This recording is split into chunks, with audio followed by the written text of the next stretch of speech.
Hello guys, today I'm going to share a negotiation case study which is airfare sharing. I'll present a scenario about Mr. Saul and how he conducted his speaking tour. Saul, who's based in San Francisco, was scheduled to give a talk in New York and another talk in New Houston. He's a busy guy. Instead of having to do 2 round trips, he was able to do a triangle route. That is, he flew from San Francisco to Houston and from Houston to New York and then back home to San Fran. He could have done 2 round trips, but he was fortunate that the groups in the 2 cities were able to coordinate the timing so that he could do a triangle route. And thus, the negotiation question: how should the 2 hosts divide up the airfare? The cost of each leg was as follows. San Francisco to Houston cost $666. Houston to New York cost $909. And New York back home to San Fran cost $1243. When you add up the 3 legs, the totals comes out to $2818. So here's the negotiation. The folks in New York and in Houston are jointly responsible for the $2818. They know that and they agree to it. Yet each of them would like to pay as little of that amount as possible. Image the 2 of them on the phone trying to work out a solution. New York might start out by proposing what looks like a really simple solution. They say to Houston, "Hey, let's just split it evenly. 1409, 1409. That sounds fair, right?" The likely response would be, "Houston, we have a problem." Houston would point out that the 2 round trips airfare from San Francisco to Houston is only $1332, twice the $666. Why should Houston end up paying more as a result of the triangle route? Okay, New York recognized that that's a problem, so they come back with the following more reasonable counter. You have to fly south to Houston in any case, so the $666 is all on you. We have to fly him home in any case, so the $1243 is all on us.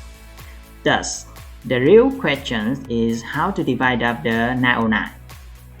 Okay, so let's just split that amount for $54.50 and $54.50. What matters here is the principle. But if you're doing the number, that means Houston pays a total of $666 plus $54.50, $1120.50. Again, as Houston, I wouldn't be persuaded. Why should Houston pay half of the New York to the Houston leg? Right? They could say, "Hey, Houston, on the way to New York, I got Saul part of the way there. You can get him the rest of the way. Even if you pay the full $909, that's still a lot cheaper than the $1243.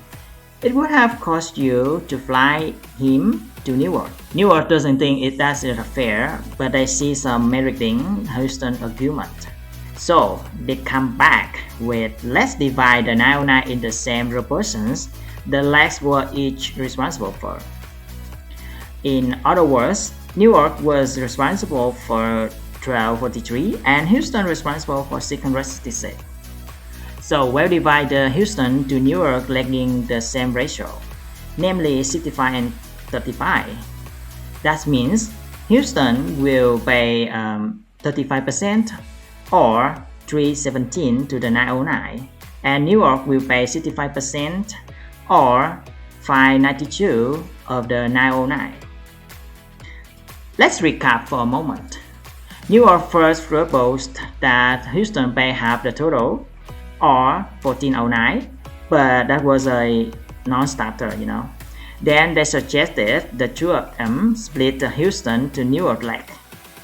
Houston countered with the idea that they should just pay 666 as that is already getting so closer to Newark.